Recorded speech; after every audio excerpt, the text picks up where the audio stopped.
Hello everyone, मैं वंदना गर्ग आप सबका स्वागत करती हूँ अपने यूट्यूब चैनल वीजी एजुकेशन में। बात चल रही है बेटा आरपीएससी फर्स्ट ग्रेड, बहुत बड़ी वैकेंसी, कभी भी नोटिफिकेशन इसका आ सकता है। इसकी प्रिपरेशन के लिए आप मान के चलिए हमको 8 महीने का समय बिल्कुल चाहिए।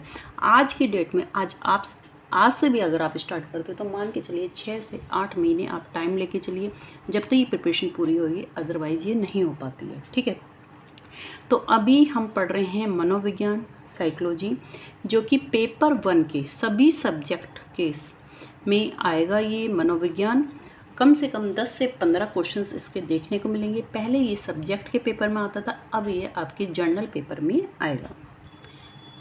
10 से 15 क्वेश्चंस का मतलब है कि हम इस सब्जेक्ट को स्किप नहीं कर सकते। सब्जेक्ट तो देखिए आप किसी को भी स्किप ना करिए तो बहुत ही अच्छा है। तो मनोविज्ञान के मैंने इससे पहले 2 वीडियो अपलोड किए, वो है मनोविज्ञान का सामान्य परिचय। ये मेरी 3rd वीडियो बन रही है मनोविज्ञान की आज। इससे पहले आज का मैं नया कंटेंट पढ़ाऊँ उससे पहले मैं जो कल तक मैंने पढ़ाया है उसमें से कुछ क्वेश्चंस के बारे में आपको रिवीजन देना चाहूँगी। तो पहला है आपके पास कि मनोविज्ञान का पूर्व वैज्ञानिक काल कब तक का है। तो मनोविज्ञान का पूर्व वैज्ञानिक काल 1878 तक का है। ठीक है, 1878। ठीक है, मनोविज्ञान को आज क्या माना जाता है? मनोविज्ञान को आज व्यवहार का विज्ञान माना जाता है। व्यवहार के विज्ञान के लिए देने वाले प्रमुख मनोवैज्ञानिक कौन थे? प्रमुख वैज्ञानिक थे वाटसन। प्रमुख वैज्ञानिक कौन से थे? वाटसन। ठीक है, एक परिभाषा दी गई थी। वुडवर्ड ने मनोविज्ञान की यात्रा का वर्णन किसने किया? मनोविज्ञान की जो यात्रा का वर्णन किया है वो किया है वुडवर्ड। उन्होंने क्या किया? उन्होंने बताया कि सबसे पहले मनोविज्ञान ने अपनी आत्मा का त्याग किया, फिर मन का त्याग किया, फिर चेतना का त्याग कर, और आज मनोविज्ञान व्यवहार की विधि के स्वरूप को स्वीकार करता है। तो इस नौ की एक परिभाषा के अंतर ही मनोविज्ञान की पूरी यात्रा का वर्णन है। ठीक है, इससे पहले कि मनोविज्ञान दर्शन शास्त्र की शाखा से अलग होकर एक स्वतंत्र विषय कब सामने आया, एक स्वतंत्र विषय के रूप में कब चुना गया? वो चुना गया 1879 में, 1879 में। ठीक है, प्रथम मनोवैज्ञानिक प्रयोगशाला भारत में कब स्थापित हुई थी? भारत में प्रथम मनोवैज्ञानिक प्रयोगशाला 1915 में एन सेन गुप्ता द्वारा स्थापित की गई थी। तो ये सारे जो क्वेश्चंस हैं, इससे पहले वाली आप मेरी वीडियो देखिए, उसमें सारे क्वेश्चंस की नोट्स के साथ मैंने लिखा के आपको अध्ययन कराया हुआ है। ठीक है, तो आज हम पढ़ते हैं इससे आगे का हम पढ़ते हैं। तो अब है आपके पास मनोविज्ञान के लक्ष्य क्या हैं, मनोविज्ञान के गोल्स क्या हैं, मनोविज्ञान के उद्देश्य क्या हैं। ठीक है, तो मनोविज्ञान के 3 लक्ष्य हैं। कौन कौन से हैं? पहला है मापन एवं वर्णन, यानी कि मेजरमेंट एंड डिस्क्रिप्शन। सेकंड है पूर्वानुमान और नियंत्रण, यानी कि prediction and control. And third है व्याख्या, यानी कि एक्सप्लेनेशन। ये तीनों लक्ष्य आपको इसी सीरीज में, इसी क्रम में याद करने हैं। आपसे पूछा जाएगा मनोविज्ञान का प्रथम लक्ष्य क्या है या उद्देश्य क्या है? मापन या वर्णन। सेकंड पूर्वानुमान एवं नियंत्रण, तीसरा है व्याख्या। हम इसी क्रम में इन लक्ष्यों को रखते हैं। कैसे? देखिए, सबसे पहले बेटा क्या करते हैं, कोई बच्चा आया, उसके ज्ञानात्मक पक्ष का हम मापन करते हैं कि उसके अंदर कितना ज्ञान है, वो किस तरीके का बच्चा है, वो सामान्य बुद्धि वाला है या वो असामान्य बुद्धि वाला है। तो उसके अंदर जितना ज्ञान का भंडार है तो हम उस चीज़ का मापन करते हैं। तो इसलिए पहला जो लक्ष्य हुआ वो क्या हुआ आपका? मापन एवं वर्णन। उसके बाद हम करते हैं कि उसके ज्ञान को देख के हम ये पूर्वानुमान लगाते हैं कि उसको किस दिशा में जाना चाहिए, किस दिशा में नहीं जाना चाहिए, उसको क्या करना चाहिए, क्या नहीं करना चाहिए, उसको कौन सा सब्जेक्ट लेना चाहिए, कौन सा सब्जेक्ट नहीं लेना चाहिए। इस हिसाब से हम उसका पूर्वानुमान लगाते हैं और उसके ऊपर हम कंट्रोल भी करते हैं। इसके बाद जो आता है वो आता है व्याख्या, यानी एक्सप्लेनेशन। उसके व्यवहार की हम व्याख्या करते हैं कि उसका व्यवहार किस हिसाब से है, हम सारी चीज़ें उसको बताते हैं। ठीक है, तो ये मनोविज्ञान के लक्ष्य हो गया है। पहला हो गया आपका मापन एवं वर्णन, दूसरा हो गया आपका पूर्वानुमान एवं नियंत्रण, और थर्ड हो गया आपका व्याख्या। और इसी क्रम में इन उद्देश्यों को आपको याद करने हैं। क्लियर? अब आता है मनोविज्ञान की शाखाएं। मनोविज्ञान की शाखाएं, कितनी शाखाएं मनोविज्ञान की? शाखाएं बहुत सारी हैं, लेकिन हम जितनों का अध्ययन करेंगे हम केवल करेंगे 14 शाखाओं के बारे में हम बताएंगे। लेकिन हमको 14 की 14 शाखाएं नहीं पढ़नी है, लेकिन इससे रिलेटेड एक क्वेश्चन आए हुए हैं, कम से कम 3 या 4 बार क्वेश्चन पूछा गया है कि निम्नलिखित में से कौन सी मनोविज्ञान की मुख्य शाखा नहीं है। तो मुख्य शाखा नहीं है, तो अगर हमें ये शाखाएं हमें अगर याद है तो हम उसको अलग कर सकते हैं कि भैया ये मनोविज्ञान की मुख्य शाखा नहीं है। ठीक है, तो कौन कौन सी शाखाएं हैं हम अध्ययन करते हैं।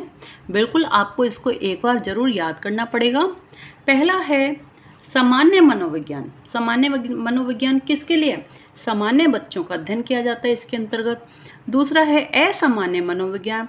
असामान्य बच्चे जो अजीब व गरीब होते हैं, जो कभी भी हंस लेते हैं, कभी भी रो लेते हैं, कभी खा लेते हैं, कुछ भी उनकी एक्टिविटी इतनी असामान्य होती है, एबनॉर्मल बच्चे होते हैं, तो उनके ऊपर अध्ययन किया जाता है। जैसे कि वो रस्सी को देख के सांप ही बोलना शुरू कर देते हैं, अजीब व गरीब व्यवहार करते हैं। इसके बाद थर्ड आता है तुलनात्मक मनोविज्ञान। थर्ड आता है आपका तुलनात्मक मनोविज्ञान, जो असामान्य और सामान्य बच्चों में तुलनात्मक मनोविज्ञान देखा जाता है। फोर्थ होता है सामाजिक मनोविज्ञान, यानी कि समाज मनोविज्ञान। इसमें क्या होता है? सामाजिक परिप्रेक्ष्य को ध्यान में रखकर बालक के व्यवहार का अध्ययन किया जाता है। सामाजिक परिप्रेक्ष्य को ध्यान में रखकर भाई समाज के अनुसार हम देखते हैं कि बच्चा सही है या नहीं है, कैसा उसका व्यवहार है, समाज के मानदंडों के अनुसार उसका व्यवहार है या नहीं है।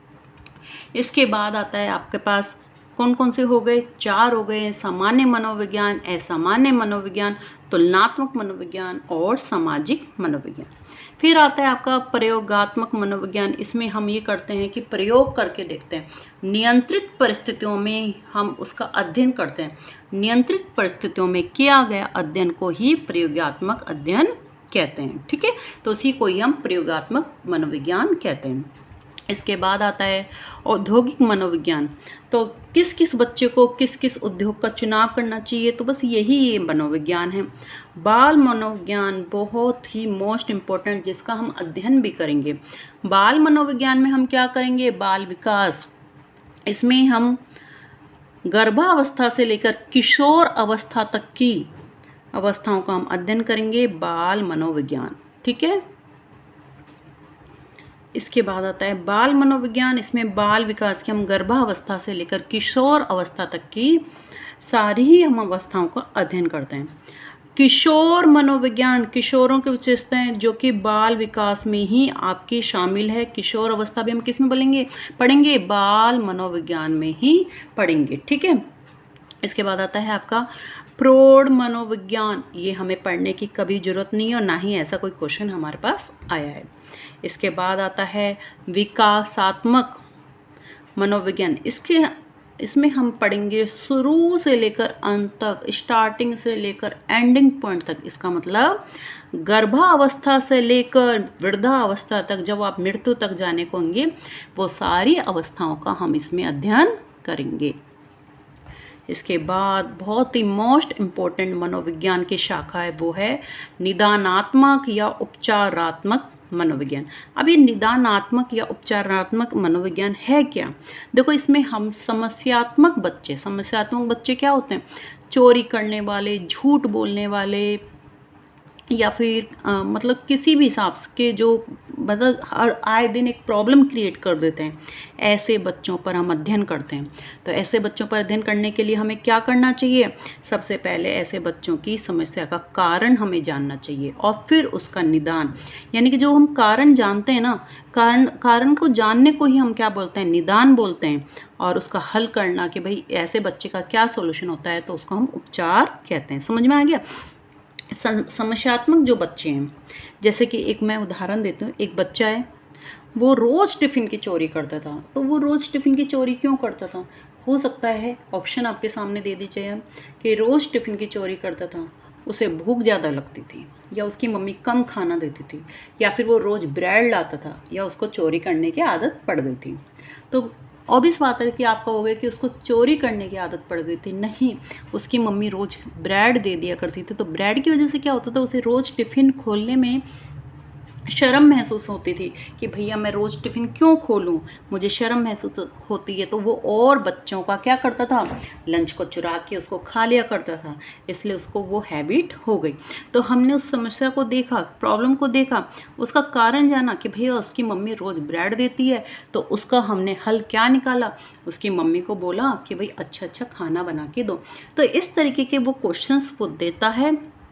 एक क्वेश्चन, क्या बिना निदान के उपचार संभव है? बिल्कुल नहीं। आपको उस समस्या का कारण ही नहीं पता तो आप उसका उपचार ही क्या करोगे? तो बिना निदान के उपचार संभव नहीं है।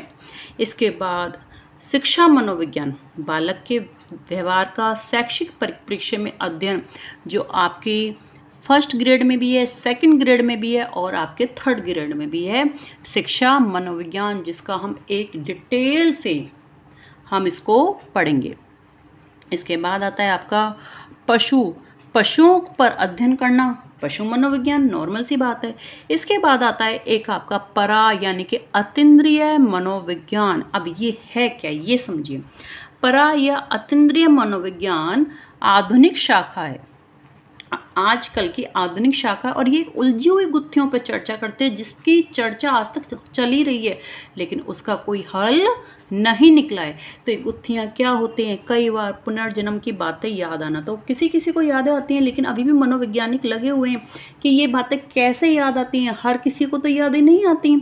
इसी तरह भविष्य में कोई घटना घटित होने वाली है, कईयों को ये भी पता चल जाता है मैं कब मरूंगा, तो ये सारी बातें घटना का पहले से ही पता लगना, तो इन पर अभी भी चर्चा हो रही है। तो ये क्या है, परा यानी कि अतीन्द्रिय मनोविज्ञान, इन पर अभी भी वैज्ञानिक चर्चा कर रहे हैं। ठीक है, तो यहाँ तक आपकी 14 की 14 शाखाएं, जिनके आपको नाम बिल्कुल डिटेल में याद होने चाहिए। और यहाँ एक क्वेश्चन कम से कम 3 या 4 बार आ चुका है कि निम्नलिखित में से कौन सी मनोविज्ञान की मुख्य शाखा नहीं है। तो आप इनको याद कर लीजिएगा, रोज आप डेली सामने रखिए चीज़ों को। आपको करना क्या है बेटा, या तो आप इस जितना भी मैंने लिखा हुआ है इसको आप नोट डाउन कर लीजिए। अगर नोट डाउन नहीं करते हो तो 2 से 3 बार आप वीडियो को सुनिए, चलते फिरते सुनिए, किचन में काम करते सुनिए, और फिर आप देखिए कि आपको हर चीज़ अच्छे से समझ में आ जाएगी। एक बार माइंड में सेट हो गया उसके बाद तो चीज़ें वैसे ही याद हो जाती हैं। ठीक है, तो अब यहाँ आगे देखिए कुछ क्वेश्चंस जो आए हुए हैं। मनोविज्ञान की सबसे बड़ी शाखा, यानी कि जिसमें अधिकांश मनोवैज्ञानिक किस शाखा में काम कर रहे हैं, मनोविज्ञान की सबसे बड़ी शाखा कौन सी है? निदानात्मक, उपचारात्मक, और जिसी को बच्चे बेटा क्या बोलते हैं, क्लिनिकल भी बोलते हैं। ठीक है, यानी कि सबसे बड़ी शाखा जिस पर आज भी तो ये देखते हैं कि भाई ये बच्चा ऐसा बिहेव कर रहा है तो क्यों कर रहा है, इसकी प्रॉब्लम क्या है, उसका उपचार क्या है। तो सबसे बड़ी जो शाखा है वो क्या है, निदानात्मक और उपचारात्मक मनोविज्ञान। ठीक है, यानी कि अधिकांश मनोवैज्ञानिक अभी भी किस शाखा पर काम कर रहे हैं, वो कर रहे हैं निदानात्मक और उपचारात्मक शाखा पर। ठीक है, अब ये देखिए कुछ चीज़ें आपको ऐसा लगेगा कि सब चीज़ें एक जैसी है, मैम ये तो हम सब चीज़ें भूल जाते हैं, पर वही बेटा ये तो याद करने पड़ेंगे। तो क्या क्या है, कल हमने बताया था आपको मनोविज्ञान के जनक कौन है, मनोविज्ञान के जनक है अरस्तु, लेकिन आधुनिक मनोविज्ञान के जनक कौन है, विलियम वुंड। अब एक और क्वेश्चन आ गया कि असामान्य मनोविज्ञान के आधुनिक जनक कौन है। असामान्य मनोविज्ञान के आधुनिक जनक कौन है, वो है सिगमंड फ्रॉयड। और मनोविज्ञान की संख्या का 43% मनोवैज्ञानिक किस पर काम कर रहे हैं, नैदानिक मनोवैज्ञानिक है, यानी कि वो किस पे काम कर रहे हैं, निदानात्मक और उपचारात्मक मनोविज्ञान पर। ठीक है,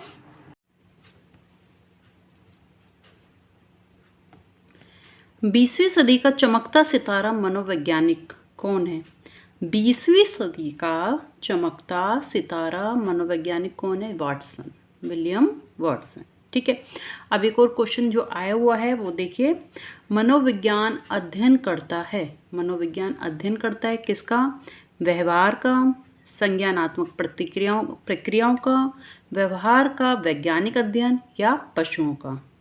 मनोविज्ञान अध्ययन करता है व्यवहार का, संज्ञानात्मक प्रक्रियाओं का, व्यवहार का वैज्ञानिक अध्ययन या पशुओं का। तो आंसर है इसका व्यवहार का वैज्ञानिक अध्ययन। देखो क्यों, आपको सबसे अच्छे आंसर पे आपको टिक करना है। कैसे करना है वो सुनिए।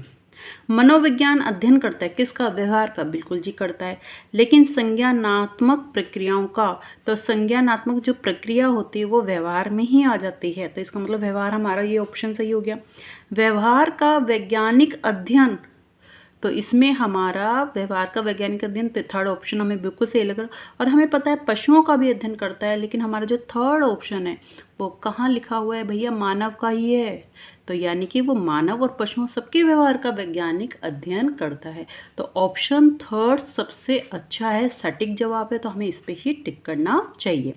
तो इस वीडियो में इतना ही, मिलते हैं अगली वीडियो में। तब तक के लिए bye bye, take care, have a nice day. आपको मेरी वीडियो कैसे लगी मुझे ज़रूर बताइएगा। कमेंट बॉक्स में अच्छे अच्छे कमेंट लिखिएगा ताकि मुझे मोटिवेशन मिले, और चैनल को सब्सक्राइब करना ना भूलिएगा और अपने दोस्तों में शेयर ज़रूर करिएगा। तब तक के लिए बाय बाय।